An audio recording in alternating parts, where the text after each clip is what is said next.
शैतानी साया पार्ट 2। अयन को जब होश आया तो उसने खुद को हालनुमा एक बड़े कमरे में मौजूद पाया।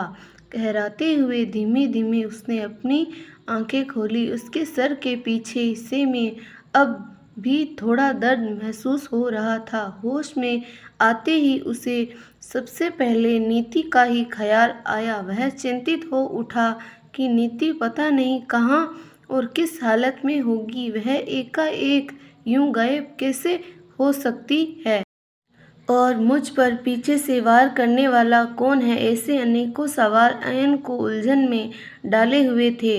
उसने वहां से उठकर बाहर जाने का निश्चय किया ताकि बाहर जाकर नीति को ढूंढ सके। यहाँ से जाते वक्त अचानक उसकी नज़र कमरे के एक कोने में पड़ी और वह चौंक पड़ा क्योंकि वहाँ पर एक लड़की औंधे मुँह जमीन पर पड़ी थी।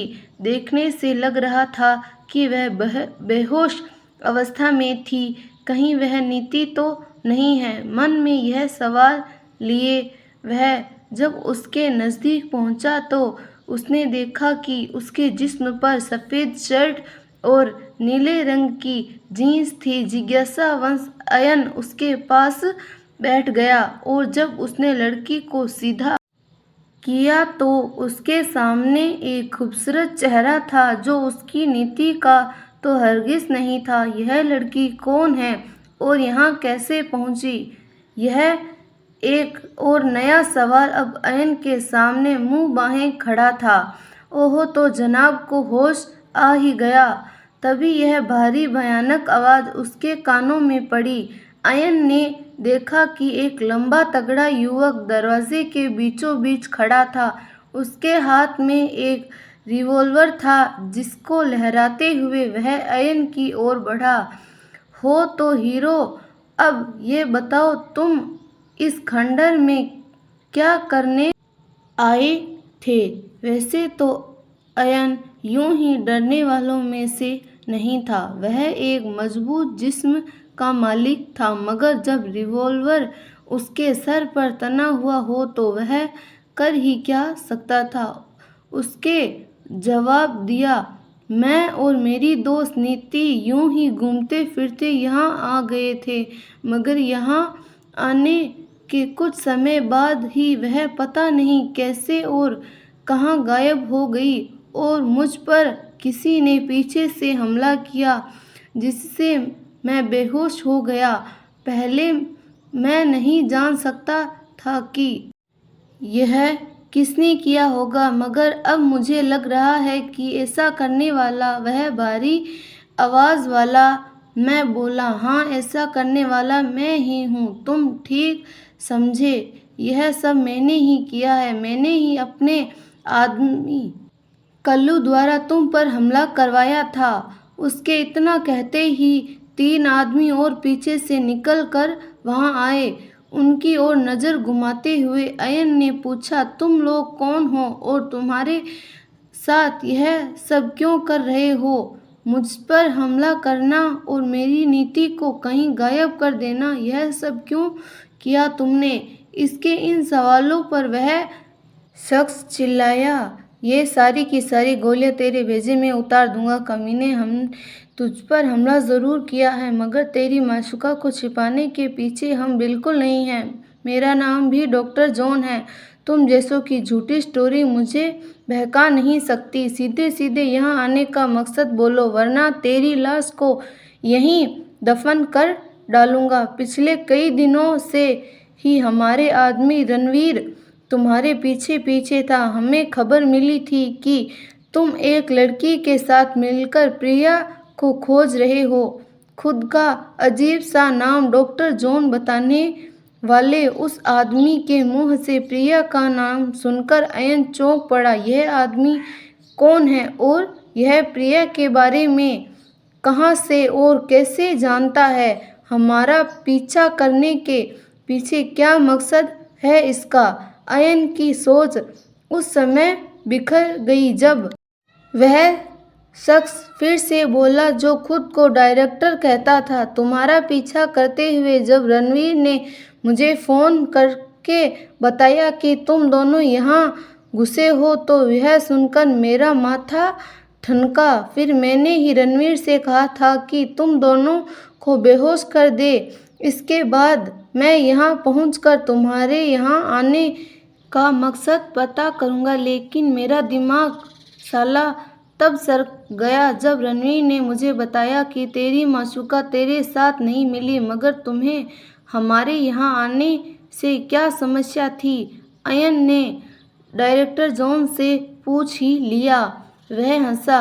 अब जाकर पूछा है तुमने काम का सवाल। तुम्हारे यहाँ आने से अगर हमें समस्या नहीं होगी तो फिर और किसे होगी। अयन को उसकी पहली नुमा बातें बिल्कुल समझ नहीं आ रही थी, जबकि वह कहता जा रहा था, देखो हीरो सभी अपनी जिंदगी को किसी न किसी सनक में या फिर कहो पागलपन में जीते हैं। जैसे लोग धन के पीछे पागल हैं। मगर मुझे गुस्सा तब आया जब तुम कबाब में हड्डी बन गया और यहाँ इन वीरान जगहों पर भी आ पहुँचा। लेकिन एक बार डायरेक्टर जॉन जो ठान ले फिर उससे अंजाम तक पहुँचाए बिना चैन नहीं लेता, समझे। इसीलिए हम तुम्हें यहाँ हमारा काम खराब करने नहीं देंगे।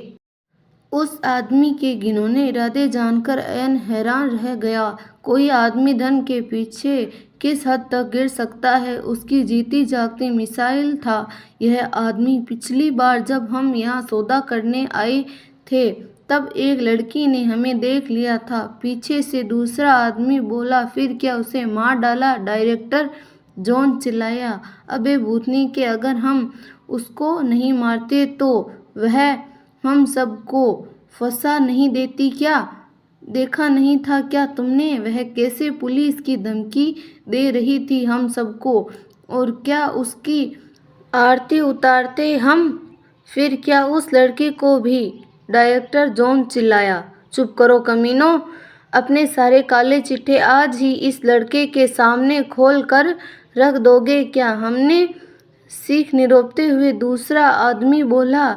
हमने सोचा कि जब इसको हमारे हाथों मरना ही है तो सब कुछ इसके सामने कहने में हर्ज ही क्या है।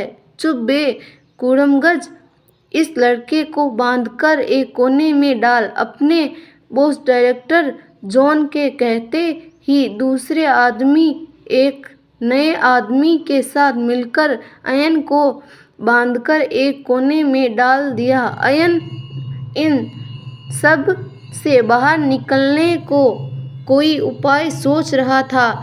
इस जगह पर होने वाले गलत काम की कल्पना से अयन को इतना ज़रूर पता चल चुका था कि यह लोग धन के लिए कुछ भी कर सकते हैं। इसके बीच जो लड़की आई थी बड़ी बेरहमी से उसका कत्ल करके यहाँ दफन भी चुके थे।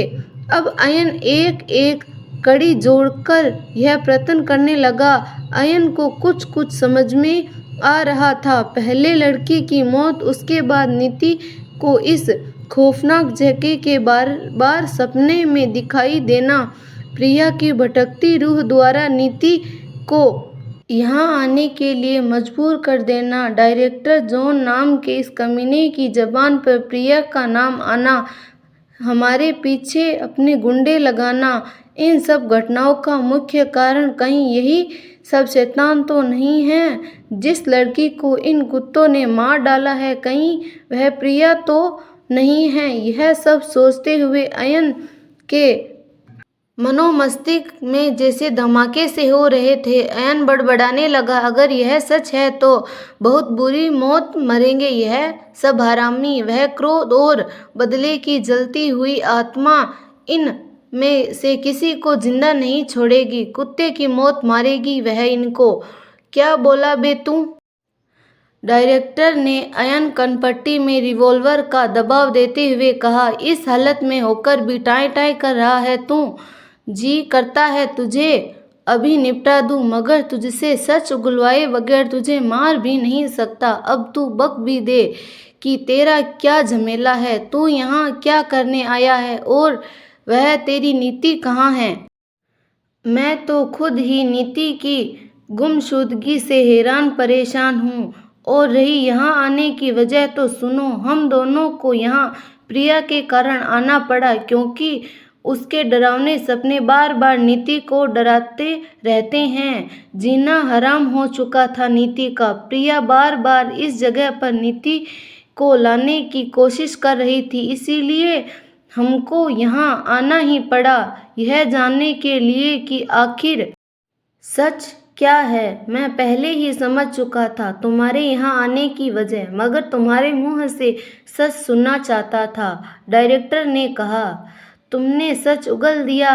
अब मैं भी तुमको प्रिया के बारे में बता ही देता हूँ ताकि तुम्हारी चटपटाहट कुछ कम हो जाए। हाँ, यह सच है कि जिस लड़के की हत्या करके यहाँ गाड़ दिया गया वह प्रिया ही है। अब यह इस दुनिया में नहीं है, मगर तुम यह बकवास डरावने सपनों की बातों को बीच में घुसा कर हमको और मत भटकाओ अब, वरना तुमको ही भटका डालूंगा। अब अयन को अंदाजा तो पहले ही हो चुका था कि शायद अब प्रिया इस दुनिया में ही ना हो, मगर उसके साथ हुए ऐसी मौत की आशा उसे नहीं थी। बेशक प्रिया उसकी कुछ नहीं लगती थी, फिर भी उसके बारे में सोचकर ना जाने क्यों अयन की आंखें भीग गई। उसका जी चाहता था कि वह इन सब को अपने हाथों से सजा दे, एक एक को घसीट घसीट कर मारे, उनकी एक एक बॉडी काट कर चील कौवों को खिला दे, मगर इस समय वह बेबस था। उसने अपने जज्बातों पर काबू करते हुए कहा, मैं सच कह रहा हूँ, प्रिया की बेचैन रूह सचमुच भटक रही है और उसका मकसद है शायद बदला लेना, इसीलिए अब हम सबको यहाँ रहना बेहद खतरनाक हो सकता है। अगर हम रात होने से पहले यहाँ से नहीं गए तो वह हम सबको जिंदा नहीं छोड़ेगी। अयन की इस बात पर दूसरे आदमी के तो जैसे होश ही उड़ गए। साहब निकले तो यहाँ से, मुझे भूतों से बहुत डर लगता है। चुप साले डरपोक, डायरेक्टर चिल्लाने लगा। हम सब यहाँ से जाएंगे जरूर, लेकिन इससे पहले इसकी उस नीति को ढूंढेंगे। रात बेशक हो जाए, इस खंडर का एक एक कोना छान मारो, उस लड़की को ढूंढो। ठीक है बॉस, हम उसको ढूंढते हैं। यह कहकर दूसरा आदमी और उसका साथी नीति को तलाशने निकल गए। तीसरा आदमी रणवीर और डायरेक्टर जॉन भी यहाँ से चला गया। अब अयन के पास यही मौका था बचने का। वह बंधनों से आज़ाद होने की जी तोड़ कोशिश करने लगा। उधर वह दोनों आदमी उस जर्जर इमारत के एक एक हिस्से को डरते डरते छान रहे थे, क्योंकि अयन की कई बातों ने उनको कुछ हद तक डरा दिया था। जरा सी आहट पर ही उनका दिल धड़ धड़ बजने लगा और वह इधर उधर रिवॉल्वर घुमाते हुए कहता कि कौन है यहाँ, मगर अपने बॉस का आदेश मानने भी तो मजबूरी थी। इधर पीछे से डायरेक्टर के सर पर जोरदार चोट पड़ी। वह चीख कर पसर गया। उस पर हमला करने वाला अयन था, जो आज़ाद होकर वहां आ चुका था और उसके एक ही नेप तुल्ले वार से डायरेक्टर जॉन बेहोश होकर लुढ़क गया था। अपने बॉस की चीख सुनकर कुछ दूर पर मौजूद रणवीर अयन पर लपका, मगर अब अयन ने भी अपना दम दिखलाने का फैसला कर लिया था। उसने रणवीर को मार मार कर दिन में तारे दिखला दिया। वह अब चकरा कर ऐसा गिरा कि फिर अपने पैरों पर वापस खड़ा नहीं हो सका। अब अयन ने डायरेक्टर का रिवॉल्वर कब्जा कर वहां से निकल लिया, मगर वहां से जाने से पहले वह डायरेक्टर नामक उस शैतान को एक ठोकर देना नहीं भूला था। शाम होने लगी थी। अंधेरा उजाले को खुद में समाने को बेताब था। दूसरे आदमी और उसके साथी ने खंडर का दूसरा सारा हिस्सा छान मारा, मगर उसकी नीति कहीं दिखाई नहीं दी। अब वह सुस्ताने के लिए एक जगह बैठ गया। उनमें से एक तो पसर ही गया। उस समय उन्होंने एक गुर्राहट सी सुनाई देने लगी। आवाज़ ऐसी थी जैसे कोई जंगली जानवर गुर्रा रहा हो।